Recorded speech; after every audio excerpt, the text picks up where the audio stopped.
Today is October the 6th, 2024. The past month, Donna and I have had an extraordinary run. We've had more fun and joy and seen more people laugh and things than we've seen in a long, long time. And thought I'd share with you kind of what's taken place. As a lot of you've seen, we've showed up with our little dog on the tricycle, Mac Aroni Howl, and it's just extraordinary how the past month people have been drawn to the us and the dog and had a lot of fun playing with him and all of that. And we've been asked several times how this came to be, which is rather interesting trail. Donna and I first met in high school way back when, and then we separated for 30 years. I went my way, married, and moved from North Carolina to Texas to build an empire, which I did. She was in North Carolina with her husband, Mark, and life rambled along for about 18 or 20 years for us. And then a series of disasters set in. I think I started first with Marcus transitioning by a single car accident in November 3rd of 2000. Uh, that set off a trail with Don and I where a bunch of dead people brought us back together a few years later. After Mark's accident, personally, I had one of my best friends a few months later got sick and died of unknown causes, an interesting transition. Then there was Jerry, and then Randy followed with all within a year. After that, Donna's husband had a fatal heart attack watching a motorcycle race and passed away. Uh, After that, my life started going downhill in all areas. I lost my son, then my business, then my wife, my daughter, family, and everything. Uh, I had no reason to live at that point because everything that I valued and cared for was pretty much gone. I elected at that point in time to leave Texas, move to Alaska, and I thought it'd be a cool way to depart this world because in Alaska you can have a lot of fun, and there's a lot of hazards up there that will take one without even knowing you've stepped into the trap. Came close a few times. I've seen moose face to face, bear up close, almost done a few other stupid things, but none of it works. So it was kind of interesting. I reached a point where it was time to move on and do something else. I was kind of tired of Alaska. It's kind of funny, as open as it is, I had claustrophobia because the road system is one road in, one road out, no matter where you go. And being from North Carolina and Virginia area and having traveled around, I like to have roads that if I want to go somewhere, I could have multiple choices to get there. Anyhow, I'd reached that point in my life, and through a bizarre sequence of events, I did a favor for a friend of mine, got a book signed, and his sister told me that if I was going to keep up with her activities, I'd have to get on Facebook, something I never would have done.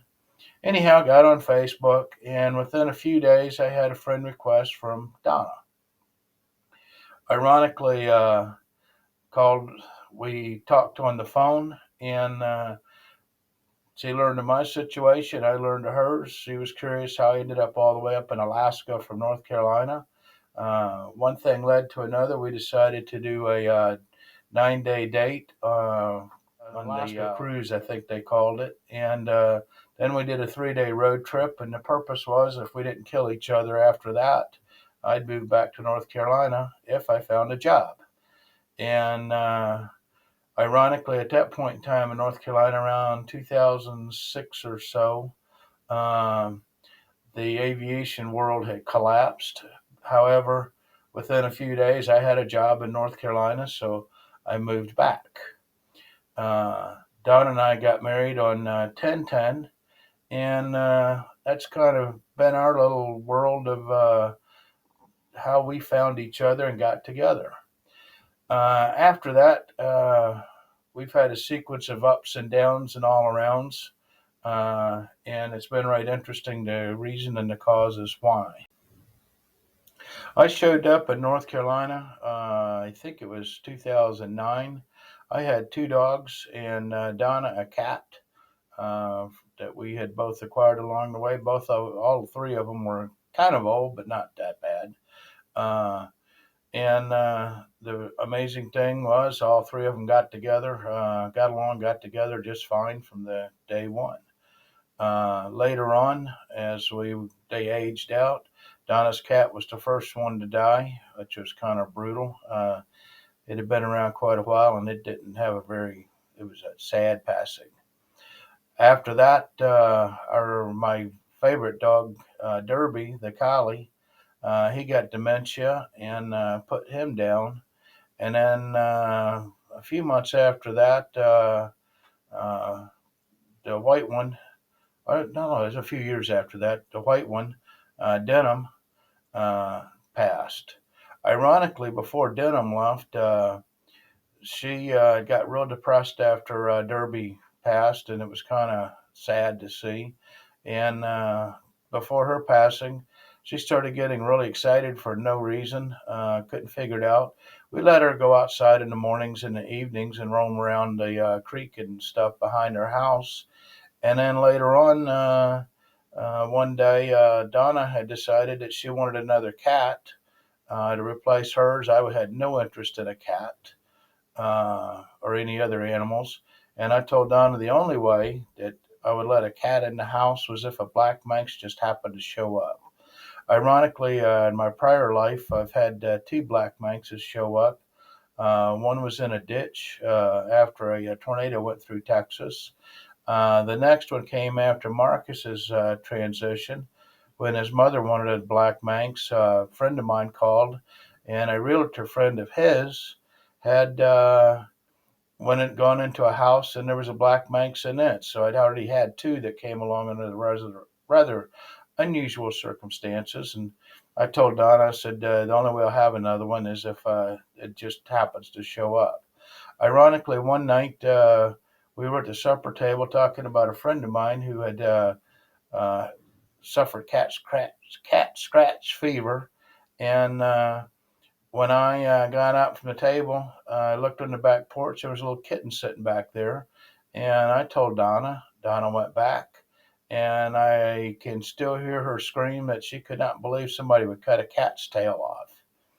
And I went out and looked, and sure enough, we had a Manx. However, it wasn't black. Later, I found out I'd forgot about cleaning up after Marcus's accident, that his cat was gone, and I never really thought about it till then. I found out later that about a week before his accident, he had given away his favorite cat, which Marcus was a cat lover. He was kind of a strange kid in several areas, and that was one of them. A boy just could care less about dogs but loved cats. And the Manx that showed up on our back porch was colored exactly like his. On the next cat Donna got, she wanted a pure outside cat because she was real tired of cleaning the litter box for years and years. Casey ended up being a cat that is outside inside and refuses to use a litter box. Well, after Casey showed up, Donna decided that she would like to have another dog. Seems that in her childhood she had a schnauzer that was a lot of fun, and she specified that she wanted to get a schnauzer and told me over and over and over how fun they were, and I told her over and over and over I had to have no more animals. Uh, Lucky I let the cat stay because it wasn't black. Anyhow, interestingly enough, we started seeing schnauzers everywhere. And I started getting to like the schnauzer. It was a cool dog. They're playful, cute, and all of that stuff. And I told her, just like the cat, we were not going to buy it. We weren't going to tell anybody we were looking for it. It would just show up out of the blue so that we knew it was from divine intervention, and that's the only way I'd have a dog. Several months went by and playing with schnauzers and looking and one thing and another. And one day we were at the place where Donna's mom was, and there was a lady got a dog called Little Man. Little Man was a cute little black dog. Donna fell in love with Little Man and decided that any dog that didn't shed would be a good dog to have. I told her same thing. No, we wouldn't tell anybody, blah, blah, blah. One day, we were going to the Whitewater Center one Sunday afternoon, and for some reason, unbeknownst to me, I threw a leash in the back of the car. And Donna wanted to know what it was about, and I said, "We're going to go get our dog." And she kind of rolled her eyes and was like, "Where?" And I said, "Well, I think the shelter's on the way to the Whitewater Center." We stopped by, went through and looked at all kind of dogs. Most of them shed, and there was one 12-year-old poodle that was really cute and playful. It was too close to the grave, so I was done. I was out of there. As I was headed out the door, Donna asked if I'd seen this one. I came back in, walked about 3 cages down, knelt down, and this little black thing stood up on its hind legs, hung its paws, and stared me straight in the eye. Cut my soul slam in half. It was just the weirdest feeling I'd ever had. So we go to the front and tell the people we want to look at the dog in the cage, whatever, and the poodle. And the lady pulled a sheet out and said, "Well, I'm warning you, we picked the dog up yesterday as a stray, and it is a very violent dog. Well, we want to look at it anyway." They took us to the room. We waited for a long, long time. Finally, the girl showed up with the dog wrapped in a blanket and warned us that they had tried to bite her, wouldn't go on a leash, was a mean dog. What do we want to do? I was sitting on the floor, and I had just put him down. Mac came over and sat on my lap, curled up like we'd been best friends forever, which was, I don't, cannot express the feeling. It was just weird. It was like I've known this animal my entire life. We played with him for a while and decided we'd get him. And that was on a Sunday. We had to wait a couple of days because it was a stray to see if the owner showed up. On Wednesday, we went and picked him up, which ironically, as I'm recording this, it's Monday, which is Mac's Gotcha Day. And anyhow, we brought Mac home after surgery, milked him through that. And there were some ups and downs, but for the most part, it was like he'd been around us forever. 3 months after we got him, he and I tested and became a certified therapy team with no training, which the guy doing the exam was quite shocked by. And we didn't qualify Yep. technically because we had to have the dog under our control for 6 months. And if you've seen Mac, you've seen what he is. Uh, as long as Don and I maintain our energy level high, Max is high. He kind of averages where Don and I are at, which is rather remarkable because it's just a beautiful thing to watch happen. So starting November 3rd, 2000, when the first phone call came, I've had a very serious inner turmoil going on because on the one hand, Marcus was in a fatal car accident, but on the other, it was like he never left. He just changed forms over and over and over for the through the years. It's been one thing after the other. Some funny, some kind of interesting, some miraculous, some unexplainable things that have happened.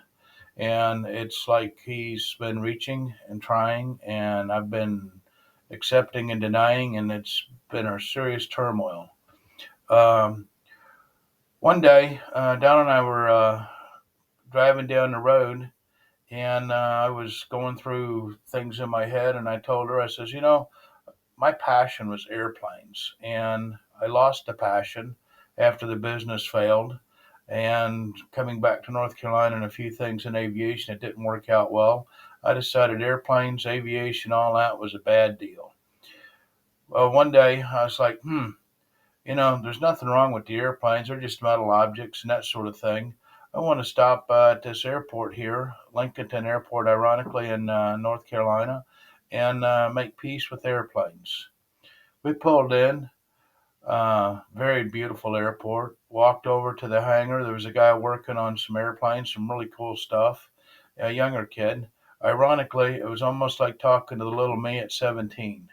He was starting in aviation. He had was familiar with jars, Wycliffe, all that kind of stuff. While he and I were talking, Donna come running over, and she had found a post on Instagram that Corey made. Well, Corey is a guy I found to weld tow bars for me. I developed a tow bar years ago when I first came to North Carolina that I thought was a primo tow bar. It was the one that suited me, that did everything the others didn't. It ended up being the lightest, most versatile tow bar on the market in its class. However, I struggled because I could not find welders to weld it for me. I can do a lot of things. Welding isn't one of them. And rather than just trash the whole deal, I went out searching and found a guy named Corey. He lives in Georgia, who I have never in my life met, even to this day. Anyhow, Corey took on the tow bar project, and I guess everything was working well. Every now and again, he'd send me checks, and as we agreed. And then while we were at the airport, uh, Donna asked if I'd seen this thing Corey had made. She showed me a little video of him putting the Rose together. The Rose Markus sketched prior to his accident, which was his rendition of life. He's told several people about it. It's somehow it's the journey of life from birth to death, when you bloom in the middle. And there's several interpretations. I've got mine. Maybe we'll share later. Anyhow, that was the day we found out that Corey had made it. I called him. He and I both were pretty overwhelmed by the remarkable chain of events and how he felt called to make the Rose, because he feels called to make things every now and again.